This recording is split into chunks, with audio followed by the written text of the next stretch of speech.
I want to talk about how I graduated college without any debt. And yes, I did. And yes, it's shocking.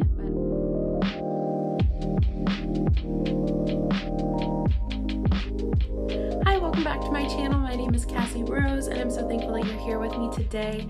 If this is your first time here, please take a second, like and subscribe.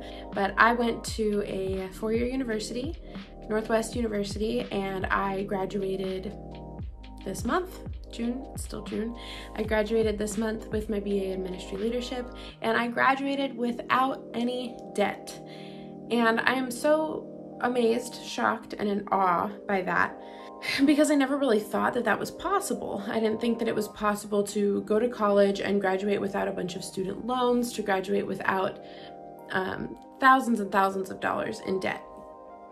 And so there were some practical steps that I took in order to get to that place of being able to graduate without any debt. And I wanted to share 5 of those things with you guys today of how you can position yourself for success to make the money that you need to graduate college without taking out student loans, without breaking the bank. And I think that these are also just really valuable things for anybody in their future if you just want to save money and not be miserable. There was a big shift that I had to do in my mindset.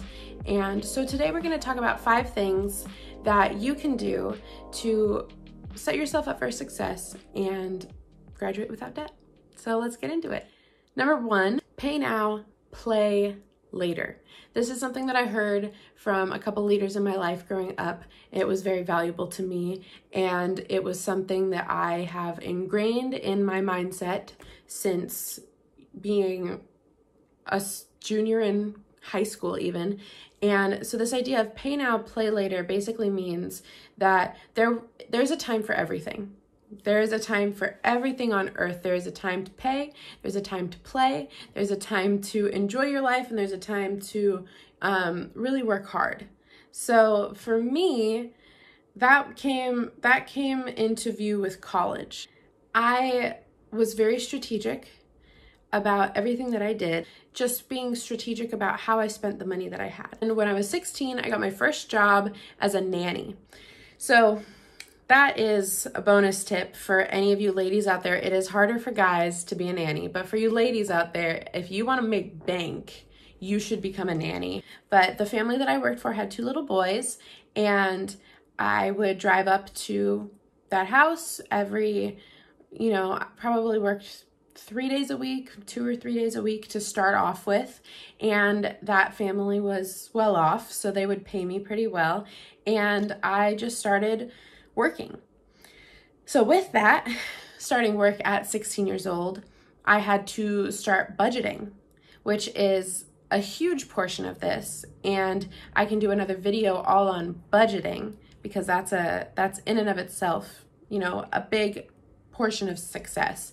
But I started getting a paycheck every week, every other week, and I needed to figure out what to do with it. And as a 16-year-old girl, what did I want to do with it? I wanted to buy clothes. I wanted to go out to eat with my friends all the time. I wanted to have fun. But then there was also some things that I really, really wanted. I wanted to save to buy a car. So I had these goals of things that I wanted. And so around that time, I realized that I couldn't just use this however I wanted. If I wanted to achieve these goals, if I wanted to buy a car, go to college, buy a house one day, anything that you have, I had to set aside what I wanted for what I needed. I decided that I was going to pay now and play later, which meant that I was going to save drastic amounts of money. And, when I would go out with my friends, I'd get the cheapest thing on the menu, or I'd get water, or I would only go out certain times a week, or I'd have them come to my house instead. And I would be very frugal with what I did have.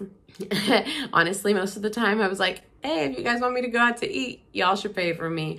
And you'd be surprised how many people loved me enough to pay for me, and I'm still thankful for that to this day. I don't have parents that can pay for my college education. And as much as they wish they could have, you know, most of us don't have parents that can. It's just overly expensive and it's so difficult. And so as much as they did provide for me in many, many aspects of my life financially, you know, that was one area that I knew I needed to do on my own. You just don't need most of the things that you want. Ugh, my weakness is shoes. I would buy shoes all the time. I would be very frugal and I bought almost everything that I had at Goodwill, but that's besides the point. I would just keep buying things. Even right now, oh, I'm gonna tell you like a shameful secret. It's not even shameful. Most girls would understand this, but guys that I tell, they're like, what the heck? I have 37 pairs of shoes. Don't even ask me how that's possible. Goodwill really is the reason that it's possible, because I get most of them for like between $5 to $10. But anyway, I do not need 37 pairs of shoes. And I did not have that when I was first paying for college. So I put aside a lot of my desires for shoes and clothes and things like that. And I paid off my school debt in the beginning. You know, now I've graduated. Now I have other goals, financial goals that I'm reaching toward, but that goal was paid off. And so now I have more freedom to treat myself to clothes, to shoes, to eating out. Not all the time, because that's not wise. It's still not wise, no matter what phase of life you're in.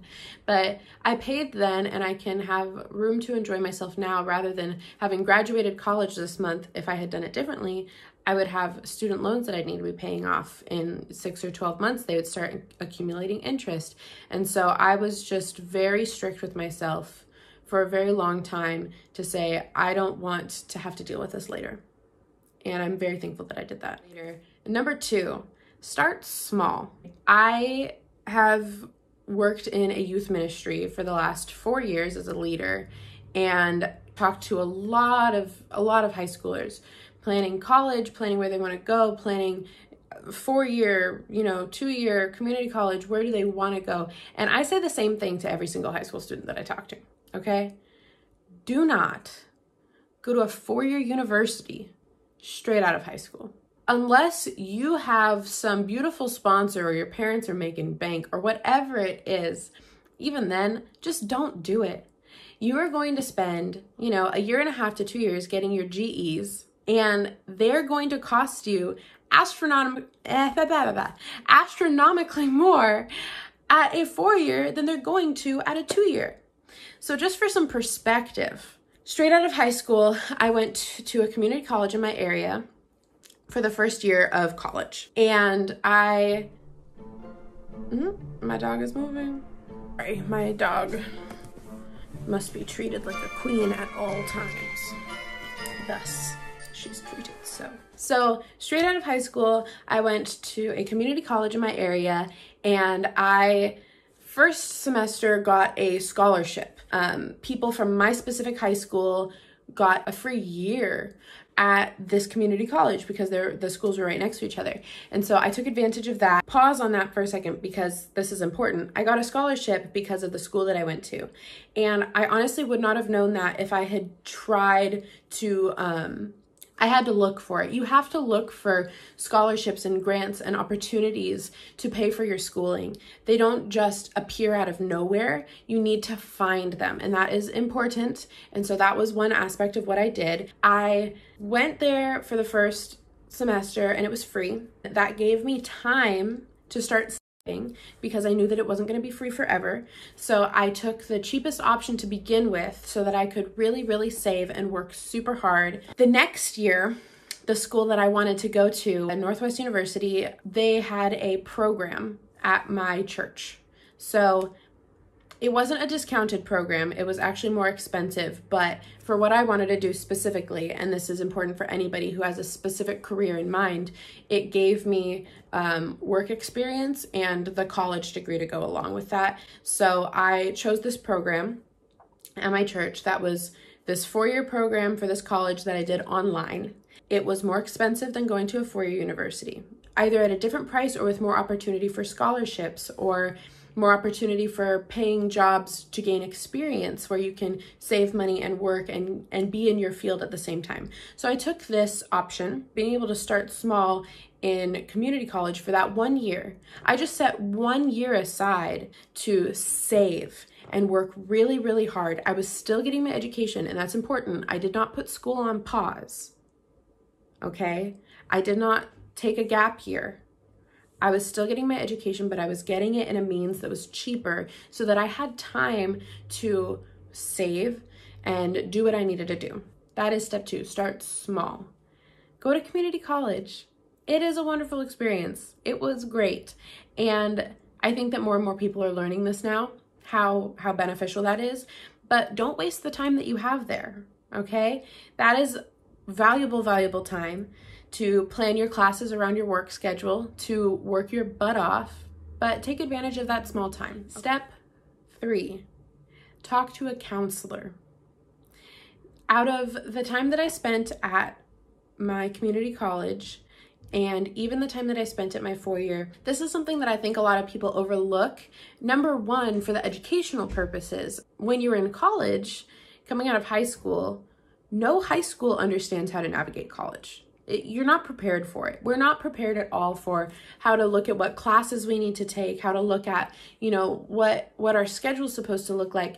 Just the baseline for any of you going to college, a full load of 12 units, you will not graduate in 4 years.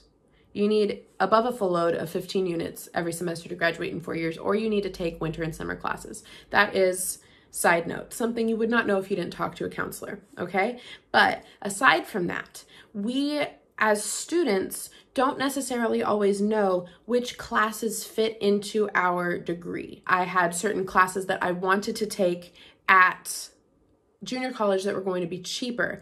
But let's just take an example of math. I took the placement test that you take when you go into college, and I placed in the absolute lowest possible math class. I would have had to take like 6 or 7 math classes to work up to that point of transferring, and I could have gone to, a 4-year and take math there, but it's so much more expensive. So I wanted to finish it at community college, and this was going to set me back by years. I talked to the counselor at my school, and they said, well, you can take that placement test again. You can take it at the beginning of your next semester, but you can only take it twice. This was for my school specifically. I talked to her about what score I would need to get to, get to whatever, and I got a tutor, and I worked super hard to do well on that test. 6 months later, I took the test and placed in the highest math class possible. In all 4 years of college, I took 1 math class. I was going to have to take 7 math classes. That's almost an entire year of school. Speaking to my counselor and figuring out what the options were for my educational plan, not only, set me up to not have to take the worst subject that I hate out of everything in the world, but I was able to not spend hundreds and hundreds of dollars taking a math class. Talk to your counselors. Don't take classes that are pointless to your degree. Ask your counselor what you actually need, because every class that you take that's wasted could have been money spent on a class that you needed. And so not only is it wasting your time, but it's wasting your money, and you should talk to a counselor. Don't enroll in classes until you know that they're necessary for you, and your counselor is the best way to do that. Cool. So number 4, hustle. Me and a couple of my friends are obsessed with it because we are very driven. I am very driven. I have really big dreams for my life. I have a lot of stuff that I want to accomplish. So I have this mindset of I can do it, I can work it, and I will get it done, and I will accomplish it, okay? That is my personality naturally. However, there's a lot of people that I know that's not natural. You can hustle though. Y'all got it in you, and you just have to work. So when I say that, what I'm talking about is all the different venues of income that you have. We think that we need one job, and we need that job to pay a certain amount in order to make the bank. We need to have a $20 an hour paying job.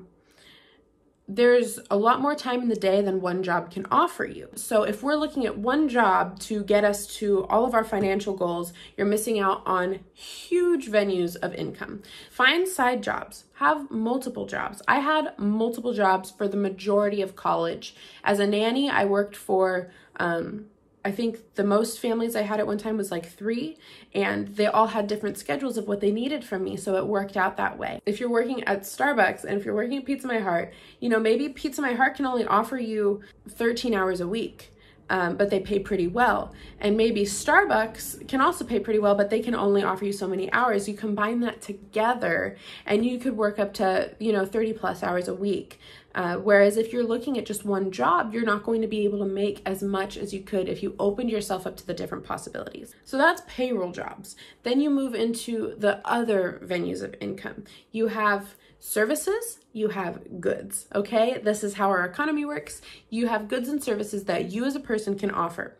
Everybody has their own goods and services that they can offer to the world. Don't spend all of your time wishing that you had someone else's services to offer. Look within yourself and see, what can I do to benefit people? So for me, I had a couple things. I was very good with kids. I am very organized. I am good at cleaning. Okay, so these were services that I had that people needed. Okay, people hired me to come into their offices and organize for them. People hired me to come into their homes and clean their homes for them, and they hired me to take care of their children. This was, you know, stuff that I'm good at. Is it fun? Some of it's fun for me. I like organizing. However, cleaning, not so much. Children, I love kids, but nannying, it is difficult. So I worked my butt off giving services to people who would pay me in return. Now, the other side of that is goods. The really cool thing about this is services require your time to be in tandem with someone else. Goods can be produced outside of someone else's time restrictions during the day, can be produced outside of a normal business hours. So I am a painter. I paint and I love art. And people love art. I wanted to sell my paintings, but you know, there's a limited audience for landscapes. There wasn't a ton of people who were wanting, you know, just landscapes. They thought they were pretty, and I sold them to a lot of people. But when I realized that there's people who wanted custom art, that was when I really started reeling in, you know, the money that I needed, because I had a service that other people needed. Now, here's the thing though. I was familiar with landscapes, and I had some friends who wanted portraits of Star Wars characters. And if you're watching this, you know who you are. But they wanted portraits of Darth Vader, Boba Fett, and stormtroopers, all this type of thing. I did not know how to do that. But I wanted to make the money, and I wanted to make that for them, and I wanted to provide that good to them. So I learned. And in my free time, I would learn. I would go to bed at like 1 a.m. sometimes after working on, you know, a painting for someone, because it took time and effort. But, you know, from 8 p.m. to 1 a.m, that's not time that somebody else would have hired me to do something. So I got it done in the time that I had. So look at the skills that you have and see what goods and services you can provide to someone. That's the hustle. Even if it's just selling stuff that you have on Craigslist or Let Go, you have a lot more resources than you really think. So take advantage of that. Number 5, scholarships and grants. I'm realizing now that I have 6 things. I have 6 things that I'm going to share with you guys. I have 2 more things. Number 5, scholarships and grants. I think that it's so amazing the number of scholarships that are out there in the world. Really, really random ones too. They could be super specific or very generalized. It just depends on where you're looking. In your community, there are opportunities for scholarships that most people are unaware of. Libraries often give scholarships. Local businesses give a lot of scholarships. Even, you know, your college. And I remember in my freshman year of college at my community college, I was in a lot of communications classes, and I loved communications. That was going to be my original major. I love public speaking and things of that nature. And so I was in a lot of communications courses. Then I was approached by a couple teachers in my communications classes, basically telling me there's the scholarship. It's a communication studies scholarship, and it's available to anyone who is in the field of communication. And you basically have to write an essay and provide a little bio. So I did that. And I think it was like a $500 scholarship that I made literally from writing an essay. And so this whole world of opportunity came up just because I was looking in the field that I was in. That was very valuable. But ask your teachers if they know of scholarships through your school or through your Chamber of Commerce or through different organizations that promote young people. It's really amazing to look at these different organizations that are available. And there's a lot of opportunities, you know, minority specific, gender specific, major specific, what your major is. So looking at these different opportunities, you know, depending on who you are, you may have more opportunities afforded to you than other people. So there's all these different opportunities that you just have to look really hard for. You have to research, and it takes a lot of time, but the research is so vital and it pays off in the end because you will save money that you can put toward other things. You can put toward paying your education, and that is wonderful. I can't remember a single semester in college where I didn't have a scholarship, and that was not because I was some genius.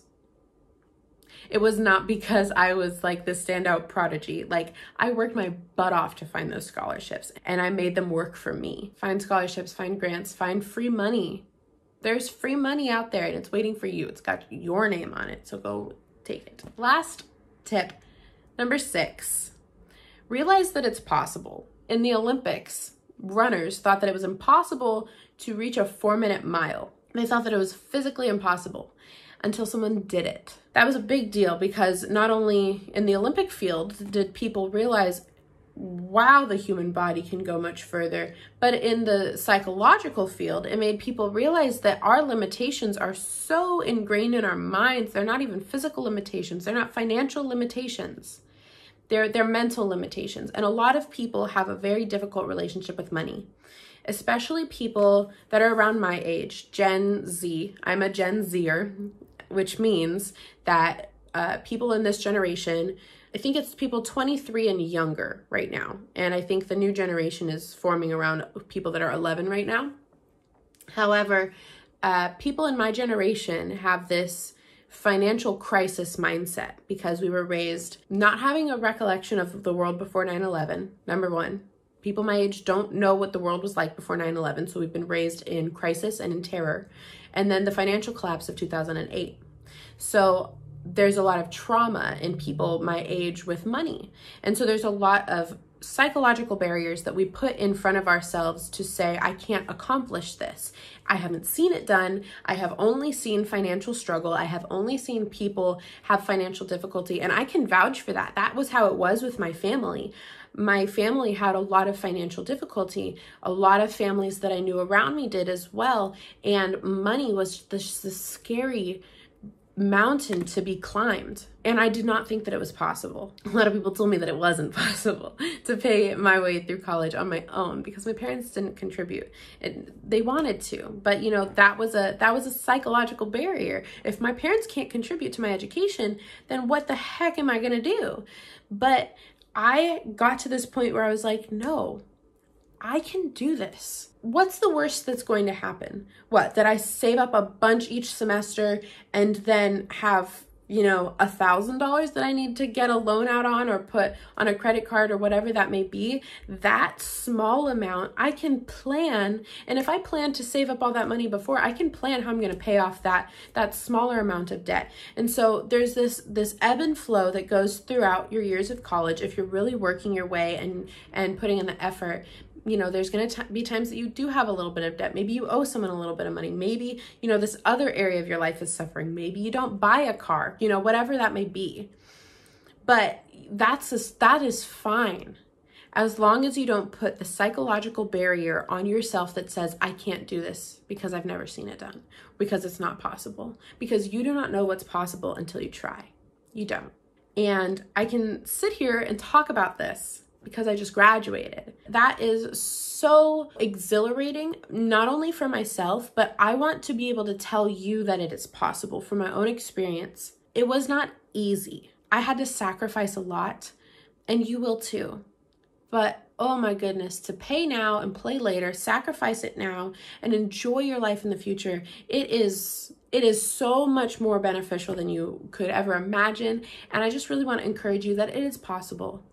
It is possible for you to work your butt off and pay for the things that you want. Now, take any of these tips and apply them to any other financial goal that you have. Do you want to buy a car? Do you want to buy a house? Do you want to save up a retirement fund? That is important. These different areas of our lives are so vital. It's so crucial for us to understand it's possible. Money is not a scary thing when it does not control you.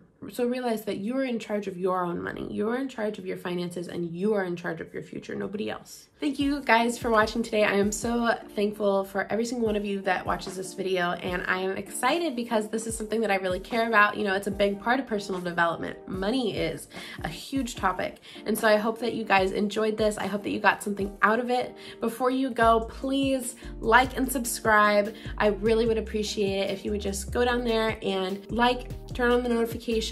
I really enjoy making videos like this, and I'd love to hear from you. And if you'd like to comment down below, maybe just some financial questions that you might have, something about money that you're wondering or that you're stressed out about, comment down below, let me know, and I'd love to help give some more insight to that. I am 22 years old, and so I do not know everything. However, I am very thankful for the position that I'm in financially, and so I would love to be able to share any of that knowledge with anybody else. I will see you guys on Monday with another singing video. I will be posting on Mondays and Fridays now. Mondays will be music, Fridays will be more personal, just conversational topics. So let me know what you guys would like to hear about, and I will see you next week. Bye. Please don't whine.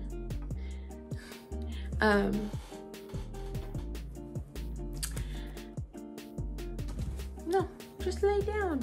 It's fine. You're fine, Char. Charlotte is being a diva. Yeah, you heard me. Called you a diva.